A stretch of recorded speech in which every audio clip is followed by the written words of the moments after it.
Telugu Desam party అభివృద్ధి సిద్ధ్యర్థం శ్రీ నారా చంద్రబాబు నాయుడు ఆయుష్య ఆరోగ్య ఐశ్వర్య అభివృద్ధి సిద్ధ్యర్థం నాయకత్వ సిద్ధ్యర్థం సకలాభీష్ట ఫలప్రసాద సిద్ధిద్వార శీఘ్రమేవ శుభ అనుకూలత కటాక్ష సిద్ధిరస్తు.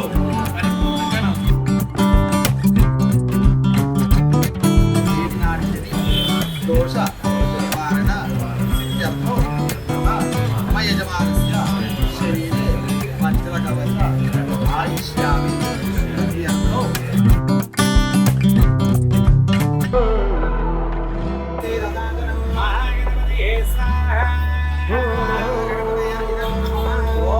తెలుగుదేశం పార్టీ జాతీయ అధ్యక్షులు శ్రీ నారా చంద్రబాబు నాయుడు గారి 74వ జన్మదినం సందర్భంగా తెలుగు యువత మల్కాజిగిరి పార్లమెంటు అధ్యక్షులు సాయి నాగార్జున ఆధ్వర్యంలో గూడపాటి ఫౌండేషన్ చైర్మన్ గూడపాటి శరత్ గారి సహకారంతో చంద్రబాబు గారి దీర్ఘాయువు కోసం ఆయుష్ హోమం మరియు రానున్న ఎన్నికల్లో తెలుగుదేశం పార్టీ విజయాన్ని కాంక్షిస్తూ చంద్రబాబు గారు ఆంధ్రప్రదేశ్ రాష్ట్ర ముఖ్యమంత్రిగా ప్రమాణ స్వీకారం చేయాలని కాంక్షిస్తూ రాజశ్యామల యాగం నిర్వహించడం జరిగింది.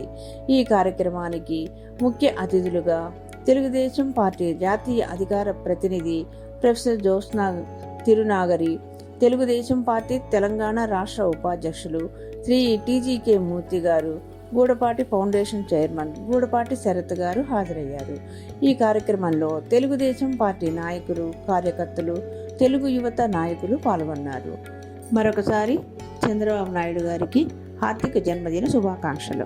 నిత్య కృషివలుడు, ప్రపంచం మెచ్చినటువంటి నాయకుడు, ప్రజల కోసం అనునిత్యం పనిచేసేటువంటి నాయకుడు, ప్రజలే జీవితంగా భావించినటువంటి నాయకుడు నారా చంద్రబాబు నాయుడు గారి పుట్టినరోజు సందర్భంగా ఇవాళ ఇక్కడ మల్కాజ్గిరి తెలుగు యువత అధ్యక్షులు సాయి నాగార్జున గారి ఆధ్వర్యంలో, అలానే రాష్ట్ర పార్టీ ఉపాధ్యక్షులు టీజీకే మూర్తి గారి ఆధ్వర్యంలో ఇవాళ ఏదైతే ఇక్కడ ఒక ఆయుష్ హోమాన్ని నిర్వహించుకోవడం జరుగుతుంది. ఆయన ఆయుర ఆరోగ్యాలతోటి వర్ధిల్లాలని చెప్పి రాబోయే తరాలకి ఏదైతే ఒక భవిష్యత్తును ఆయన ఇచ్చారో ఇంకా అలాంటి కార్యక్రమాలను ఎన్నో చేయాలని చెప్పి కాంక్షిస్తూ పెద్దలందరూ ఇవాళ రోజున శుభాకాంక్షలు తెలుపుతూ ఇవాళ ఇక్కడ ఈ కార్యక్రమాన్ని తీసుకోవడం జరిగింది.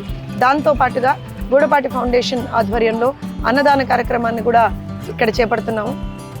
రాష్ట్రం అటు విభజిత ఆంధ్రప్రదేశ్ కావచ్చు, ఉమ్మడి ఆంధ్రప్రదేశ్ కావచ్చు, తెలుగు ప్రజలందరి కోసం అనునిత్యం కష్టపడినటువంటి నాయకుడు నారా చంద్రబాబు నాయుడు గారు. ఆయనకి ఎల్లప్పుడూ మంచి జరగాలని చెప్పి ప్రజలందరినీ ఆయన ఎప్పుడు ఏ రకంగా అయితే ఇప్పటివరకు కాపాడుకుంటూ వచ్చారో అలానే మున్ముందు కూడా కాపాడుకుంటూ ఆయన వెళ్తారని చెప్పి భావిస్తూ ఆయనకి మళ్ళీ కూడా పుట్టినరోజు శుభాకాంక్షలు తెలుపుకుంటూ రాబోయే రోజుల్లో మే 13న జరిగేటువంటి ఎలక్షన్లో బ్రహ్మాండమైనటువంటి మెజారిటీతో అక్కడ కూటమి ప్రభుత్వం రాబోతోంది. నారా చంద్రబాబు నాయుడు గారు ముఖ్యమంత్రిగా ప్రమాణ స్వీకారం చేయబోతున్నారు. అలానే కేంద్రంలో కూడా ఎన్డీఏ కూటమి ప్రభుత్వం రాబోతోంది. వీటన్నిటినీ కూడా ఒక ఆయన పుట్టినరోజుకి ఒక ఇప్పుడు పుట్టినరోజు కాబట్టి ఇవాళ గిఫ్ట్ ఇవ్వాలి, కాకపోతే ఒక నెల రోజుల తర్వాత ఎన్నికలు ఉన్నాయి కాబట్టి ఒక నెల రోజుల డిలేడ్గా ఆయనకి గిఫ్ట్ రూపకంగా ఇవ్వబోతున్నారు ఆంధ్రప్రదేశ్ రాష్ట్ర ప్రజలు. తెలుగు ప్రజలందరూ ఎక్కడున్నా సరే ఆయన గుర్తు చేసుకుంటా ఉన్నారు. ఒక మనిషి చేసినటువంటి పని అంటే ఒక మనిషిని గుర్తుపెట్టుకోవడానికి ఆయన పని ఒక నిదర్శనం అన్నట్టుగా ఇవాళ రోజున ప్రపంచవ్యాప్తంగా నారా చంద్రబాబు నాయుడు గారిని గుర్తు చేసుకుంటూ నారా చంద్రబాబు నాయుడు గారు ఆరోగ్యాలతోటి వర్ధిల్లాలని చెప్పి ప్రతి ఒక్కళ్ళు కూడా ఎక్కడికక్కడ కార్యక్రమాలను చేపట్టున్నారు. ఇంతటి ప్రజాభిమానాన్ని సంపాదించుకున్నటువంటి నాయకుడు నాకు తెలిసి ప్రపంచవ్యాప్తంగా ఏకైక నాయకుడు నారా చంద్రబాబు నాయుడు గారు. సో మరొక్కసారి మా అందరి తరఫు నుంచి కూడా నారా చంద్రబాబు నాయుడు గారికి పుట్టినరోజు శుభాకాంక్షలు. Sir, we're with you, we're here only because of you. ఈరోజు నారా చంద్రబాబు నాయుడు గారి జన్మదినోత్సవాన్ని పురస్కరించుకొని ఇక్కడ గూడపాటి ఫౌండేషన్ సహకారంతో రాజశ్యామల యోగం హోమం కూడా నిర్వహించడం జరిగింది. వారు ప్రపంచంలోనే తెలుగు యువతకి ఒక దార్శకుడుగా అనేక సేవలు అందించిన మహోన్నత వ్యక్తి.